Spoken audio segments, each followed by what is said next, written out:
যারা জঙ্গলবাড়ি যেতে চান তারা পুরান থানা থেকে রিক্সা নিয়ে শোলাকিয়া ঈদগাহ ময়দানের পাশ দিয়েই সরাসরি আপনারা চলে যেতে পারেন জঙ্গলবাড়ির ইশাকা দুর্গে। আপনাদের কাছ থেকে 200 অথবা 300 টাকা রিক্সা নিবে, আপনারা অটো রিক্সা যোগে যেতে পারেন। রসদা নদীর পাশ দিয়ে ওই রাস্তা চলে গেছে ইশাকার দুর্গে। খুবই সুন্দর একটা জায়গা, আপনাদেরকে আজকে নিয়ে যাব আমরা জঙ্গলবাড়ির ইশাকার বাড়িতে। আমি এখন দাঁড়িয়ে আছি ইশাকার দুর্গের সামনে। খুবই সুন্দর পরিবেশ। এবারে ঈদে এগুলা রং করা হয়েছে এবং সাজানো হয়েছে।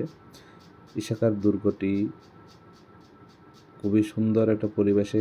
ইশাকার এই দুর্গের সামনে একটা মাঠ আছে, যে জায়গায় আপনারা বসে গল্প গুজব করতে পারবেন।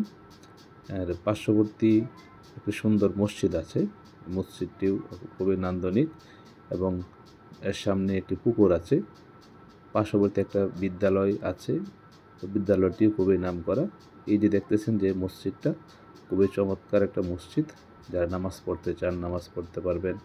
এবং এই যে সামনে যে মাঠটি দেখতে পাচ্ছেন, ইচ্ছা করলে আপনারা এই মাঠে অথবা এই পুকুরে গোসল করতে পারবেন। তো যারা ঘোরাঘুরি পছন্দ করেন, কিশোরগঞ্জে আসতে চান, আপনারা চলে আসতে পারেন আমাদের কিশোরগঞ্জের বিখ্যাত ঐতিহাসিক স্থাপনা ইশাকার দুর্গে।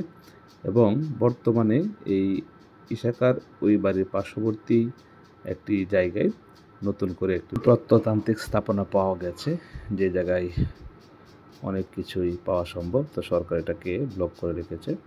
ইশাকার মৃত্যুর পর তার পুত্র মুসাকা সোনারগাঁয়ের নিয়ন্ত্রণ নেন। 1610 সালে মুসাকা মুঘলদের দ্বারা পরাজিত হলে ইশাকার বংশধররা সোনারগাঁও ত্যাগ করে জঙ্গলবাড়ি দুর্গে বসবাস শুরু করেন। বর্তমানে দুর্গটি প্রত্নতান্ত্রিক অধিদপ্তর কর্তৃক তালিকাভুক্ত একটি প্রত্নতান্ত্রিক স্থাপনা। তো সবাইকে জঙ্গলবাড়ি এসে ঘুরে যাওয়ার জন্য দাওয়াত রইল। এরপরও যদি আপনাদের আসতে অসুবিধা হয়, কমেন্টে ফোন নম্বর দেওয়া থাকবে, যোগাযোগ করবেন, তথ্য দিবেন। কিশোরগঞ্জ বাড়ি হওয়ার সুবিধার্থে আপনাদেরকে এই সার্ভিসটুকু দিতে পারবো। সবাইকে ধন্যবাদ জানিয়ে আমি আমার কথা এখানে শেষ করলাম। তো সবাই ফলো লাইক দিয়ে পাশেই থাকবে।